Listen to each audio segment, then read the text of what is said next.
l'histoire de ton adoration, l'histoire de ta révélation.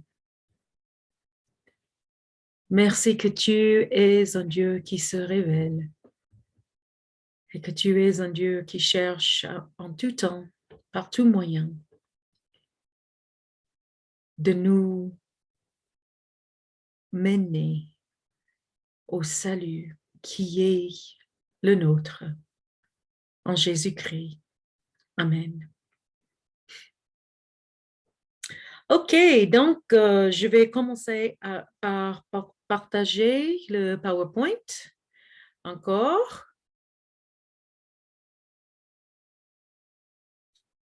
Nous sommes bien arrivés à... J'essaie encore une fois de... Non, je ne peux pas faire grand. Nous sommes arrivés à notre deuxième session de l'histoire de l'Ancien Testament. Donc, c'est introduction à l'Ancien Testament, mais cette fois, on va concentrer sur l'histoire. Mais avant de commencer, j'aimerais qu'on... mince, ce n'est pas ce que je voulais dire. Voilà, slideshow. Je vais essayer de le faire grand. Oh, très bien. OK. Maintenant, c'est grand. Quelques précisions. Je ne veux pas du tout que vous vous stressiez par rapport aux devoirs, mais j'aimerais que vous les fassiez. C'est-à-dire que quand je vous demande pour chaque session vos notes, que vous me passiez vos notes en forme informatique. Ce n'est pas pour que je puisse marquer vos notes avec une note. 18 sur 20, bravo, bien, oh, 3 sur 20, c'est horrible. Non, non, non, pas du tout. Ce n'est pas ma raison pour vous demander de passer les notes. C'est parce que si vous êtes sensibilisé à prendre notes et puis à les retaper pour me les envoyer, c'est une manière de réviser, c'est une manière aussi de questionner, d'avoir une sorte de dialogue. Donc, ce que je vous ai demandé, si je peux vous rappeler, c'est pour chaque...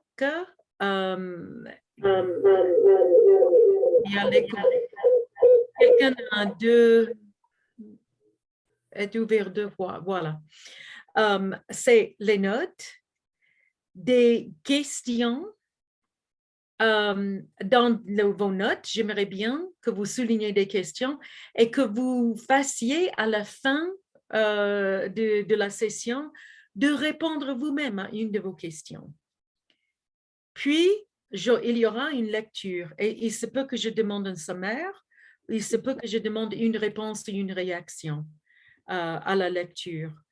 Et puis, je pensais que ce serait bien que je vous donne une petite liste de mots clés, de vocabulaire, parce qu'on m'a expliqué que j'ai utilisé beaucoup de mots que vous ne connaissez pas la dernière fois.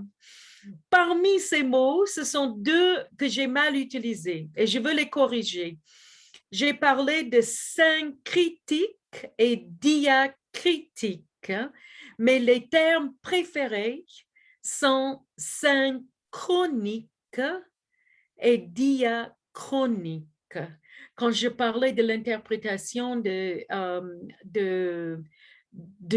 texte dans un livre biblique, une étude synchronique, c'est à l'intérieur du livre.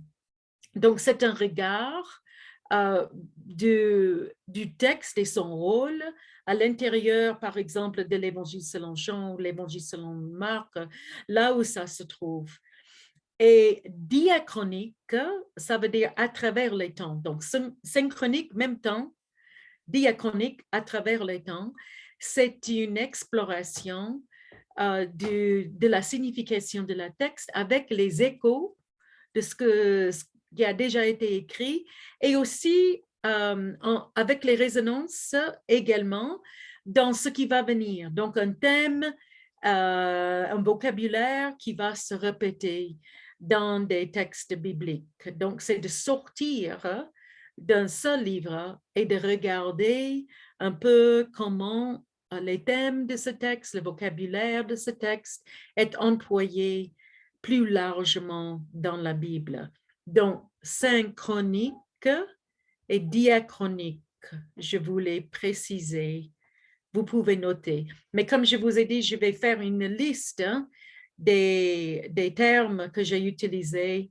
On m'a dit qu'il y avait pas mal de choses que j'ai dit peut-être un peu trop vite. Par exemple, quand je parlais des écoles de l'islam sunnite, je parlais comme si vous connaissiez déjà qu'est-ce que c'est l'islam sunnite et qu'est-ce que c'est une école de l'islam sunnite. Et donc, je vous ai présenté les noms des 4 écoles de l'islam sunnite. Mais si je peux faire juste un aparté pour expliquer, en islam, la plupart des musulmans suivent la tradition sunnite. Ça veut dire qu'ils ils considèrent comme leurs écritures et le Coran et les hadiths, qui est ensemble. Les hadiths, chaque hadith, c'est par tradition ce qu'a dit le prophète Mohammed. Donc, il y a beaucoup de choses qui ne sont pas dans le Coran, qui sont par tradition les enseignements du prophète Mohammed. Et il y a des collections de ces enseignements, des petites histoires, des petits enseignements qui s'appellent chacun un hadith. Mais dans l'ensemble, ce sont les sunnas. Et c'est pour ça qu'on parle de l'islam sunnite. C'est l'islam qui accepte et le Coran et le sunna, les hadiths, comme écriture autoritative. Mais comme les collections du sunnite, collections des hadiths, sont vastes et variées, et il y en a qui sont plus acceptés que d'autres. On a développé en islam les traditions d'interprétation de ce qui est la loi. Donc, comme j'ai dit dernièrement, en islam, ce qu'on cherche, c'est d'établir une loi. Et donc, parce que c'est ça, pour eux, c'est ce que Dieu faisait en dictant. C'est Dieu qui dictait dans leur compréhension le Coran. Donc, il y a 5 grandes écoles de loi. La loi qu'on dérive des prophètes, du Coran et des hadiths. OK. C'est ce que j'avais entendu que vous n'avez pas peut-être compris. Je vais m'arrêter là parce que j'aimerais bien avancer. Je voulais juste savoir, est-ce que c'est OK pour les attentes? Et comme je partage l'écran, je ne vois pas. Si vous m'avez dire s'il y a une question, je regarde le chat maintenant. Je regarderai les questions et je vous ferai signe pour vous D'accord, je donner vous l'avancée de ça. remercie énormément. OK, donc sinon, nous allons commencer aujourd'hui par... Oh, il faut que j'arrête de partager. OK. Par un chant. Donc, je cherche le lien. Voilà, le lien. Et je vais essayer de vous partager. C'est un chant qui a été créé par un des nôtres, Cristiano Gulli. Et OK. Je vais essayer de partager et l'écran et le son. Donc, aidez-moi. Je rouvre si ça ne va pas. D'accord, il n'y a pas de problème. Attendez, partager. Pourquoi je n'arrive pas? OK. Share screen. Share screen, share sound. OK. OK, voilà. Cristiano Gulli, le psaume 23.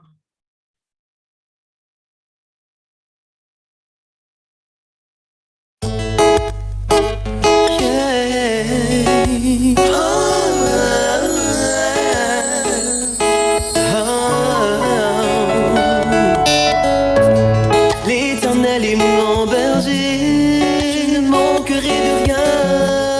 Fais reposer dans des verts pâturages, les eaux paisibles. Il restaure mon âme et me conduit dans les sentiers de la justice. À cause de son nom, yeah. Oh oui, tu es si merveilleux, si merveilleux.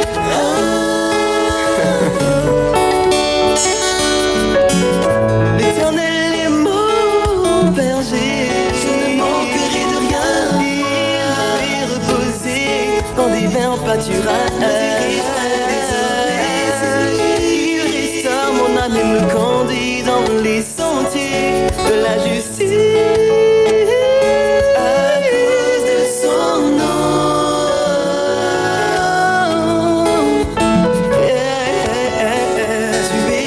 Tu es si merveilleux, Jésus, tu es si merveilleux, si merveilleux.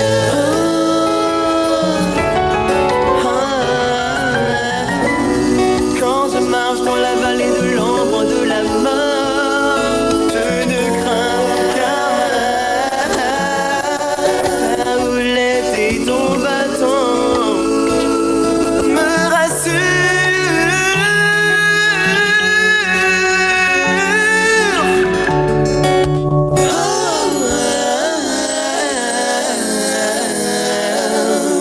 Oh, tu es si merveilleux, tu es si merveilleux, tu es si merveilleux, tu es si merveilleux, tu es si merveilleux, tu es si merveilleux.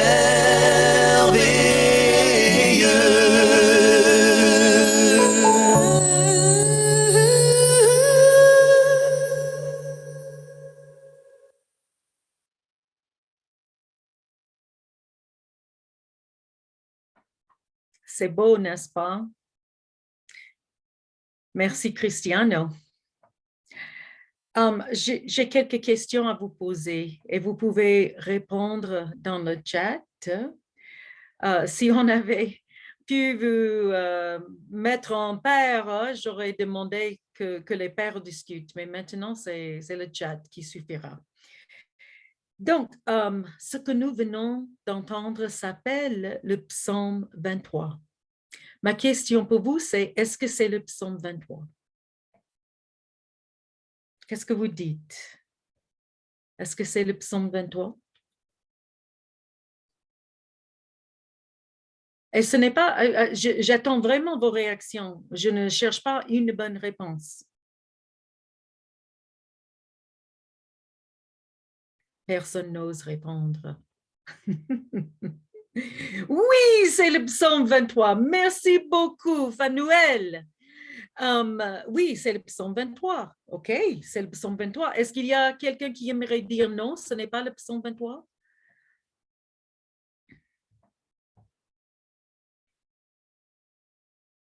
Il s'agit du psaume 23. OK, il s'agit du psaume 23. Il n'est pas exactement psaume 23, mais il s'agit, ce n'est pas exactement, oui, Christelle, le psaume 23, c'est le psaume 23 chanté, mais vous avez entendu, il y a le texte du psaume 23 qui est mis 2 fois, mais je ne suis pas à 100% sûre maintenant que tout le psaume 23 est là-dedans. Peut-être chanter les 2 fois, mais ce qui n'est pas d'origine, hein, du psaume 23, c'est quelle partie? L'idée y est, oui, l'idée y est. C'est personnifié en quelque sorte, oui, tu es si merveilleux, mais qui est-ce qui est si merveilleux dans la chanson? C'est Jésus, n'est-ce pas? Tu es si merveilleux, Jésus, effectivement. Tu es si merveilleux, Jésus. Notre Dieu aussi, oui, Dieu créateur, Dieu le Fils, Dieu le Saint-Esprit. Mais spécifiquement dans la chanson, tu es si merveilleux. Mais nous pouvons, je crois que nous sommes tous d'accord, que même si ce n'est pas exactement le psaume 23, c'est fidèle à l'esprit du psaume 23. Je crois, Jésus le berger, effectivement. Jésus le bon berger, comme il s'appelle lui-même. Mais voilà, j'aimerais bien que vous imaginiez que nous sommes à une époque où il n'y a pas de reste de notre Bible. Non, c'est une mauvaise idée. Mais tout ce que les personnes ont reçu, ils n'ont plus les psaumes. On a perdu les psaumes. Mais on a le chant de Cristiano. Donc, on imaginerait, on peut imaginer que si on n'avait que le psaume, le chant de Cristiano, qu'on avait quand même, hein, un sens du psaume 23, n'est-ce pas? Donc, ce que nous venons d'entendre, est-ce que l'auteur, c'est plutôt David ou l'auteur, c'est plutôt Cristiano?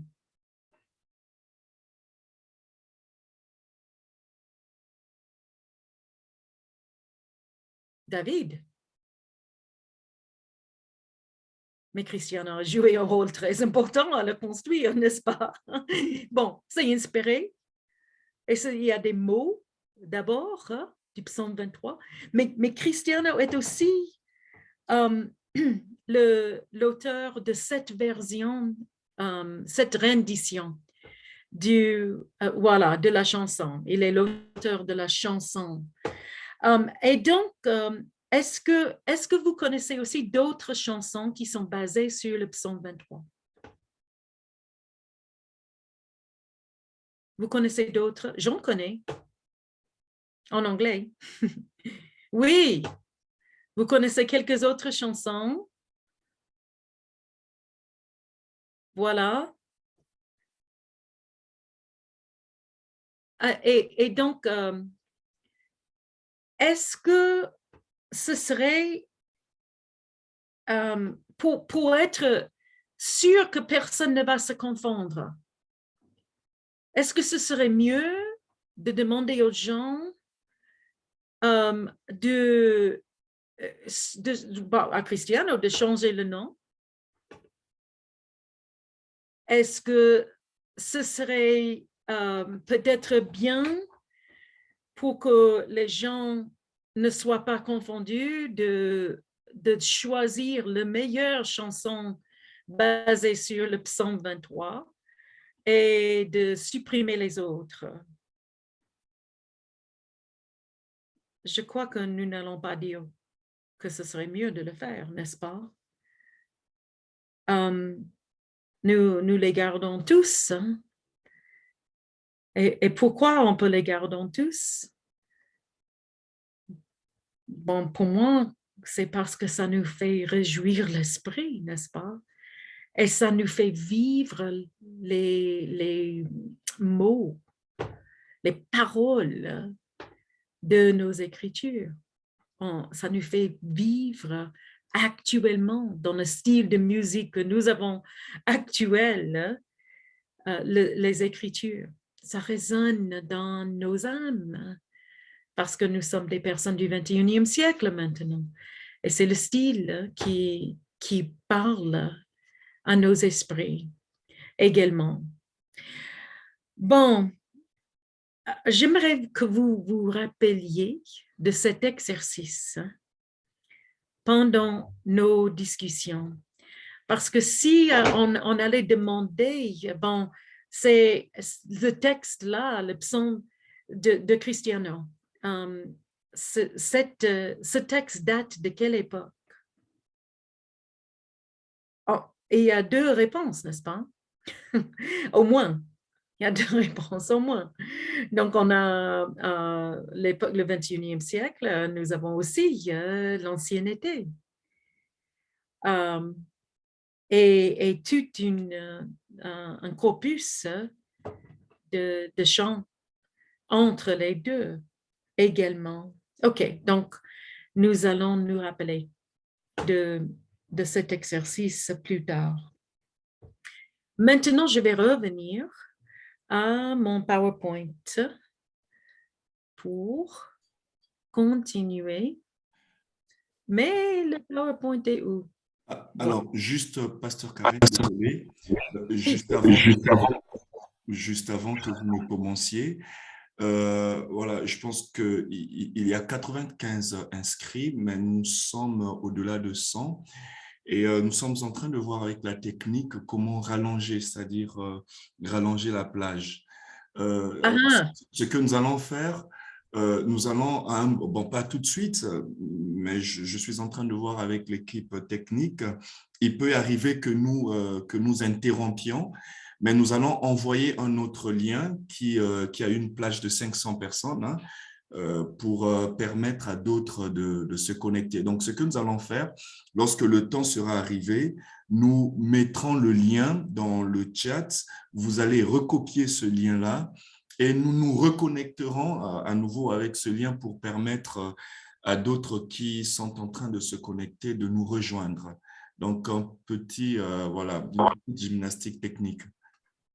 OK, donc je suppose que je te prie de m'interrompre quand c'est le moment de regarder le lien. Merci. Merci beaucoup, Pasteur. Okay. Merci. OK, donc avant de partager le PowerPoint, j'aimerais parler un tout petit peu de l'histoire d'écriture, pas de nos écritures, l'histoire de l'écriture. L'écriture apparaît pendant l'âge de bronze, ça veut dire entre 3200 et 1200 avant Jésus-Christ. À cette époque dans le monde, l'écriture partout est très, très, très rare.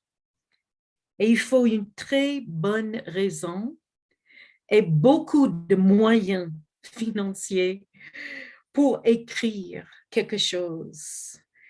Les restes des écritures les plus anciennes sont inscrits en pierre sur les styles ou sur les tablets en pierre. On dit tablets ou tablettes? Tablets? Les tablettes. Tablettes, désolé. Tablettes d'argent. De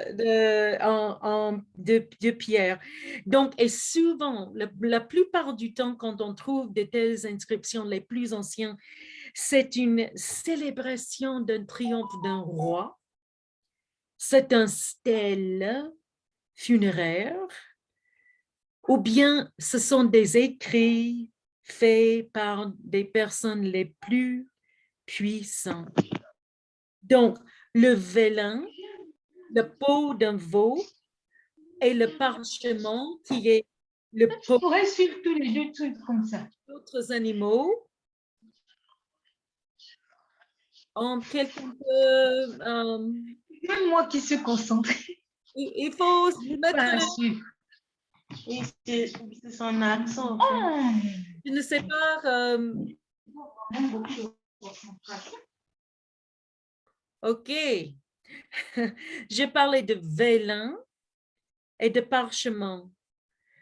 Ce sont vélin, peau d'un bœuf ou d'un veau, peau et parchemin, peau d'autres animaux traités pour être le papier, quoi. Les rouleaux étaient écrits sur le vélin et le parchemin. Mais ça, Il me semble que le PowerPoint n'est pas partagé, pasteur. non, je ne partage pas. J'ai dit que je vais... D'accord, ok. Ok, Oui. super. Donc, le vélin et le parchemin sont utilisés à partir du 6e siècle. OK, donc les restes écrits, les plus anciens de tout le monde, sont issus d'où? Est-ce que vous savez? C'est effectivement les inscriptions issues de la Mésopotamie. C'est l'écriture le plus ancienne du monde, le script cuneiforme qui prédate même les hiéroglyphes égyptiens. Et c'est la première fois qu'on les voit, c'est 3200. Madame, là, elle est là.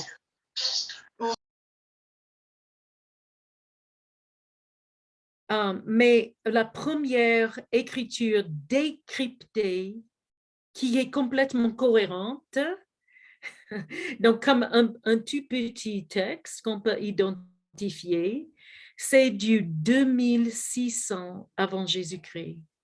Donc les premières traces des Écritures, 3200 avant Jésus-Christ, les premiers textes, disons, déchiffrables, cohérents, 2600 AGC. Et maintenant, je vais commencer à partager le PowerPoint. Voilà.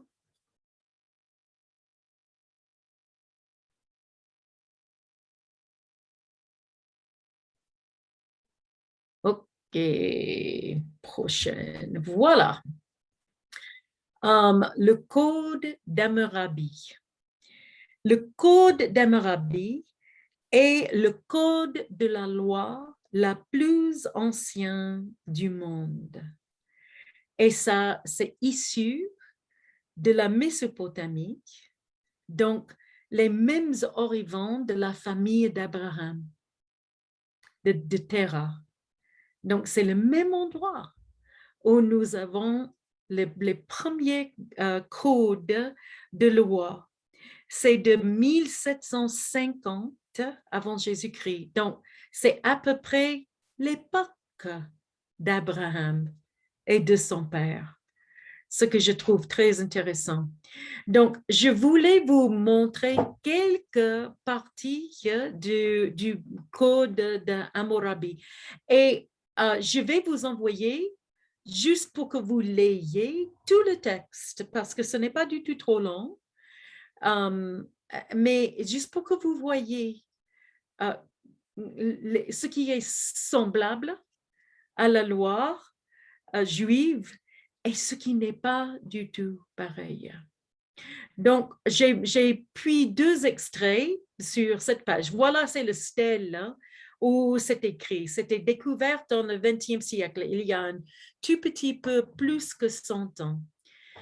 Et ce que j'ai trouvé tellement intéressant, c'est dans le code d'Hammurabi.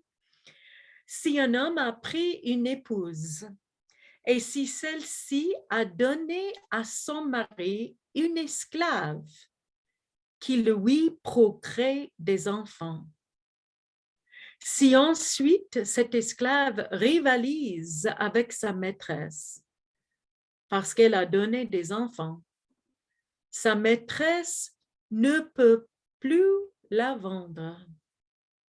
Elle lui fera une marque et la comptera parmi les esclaves. Et puis,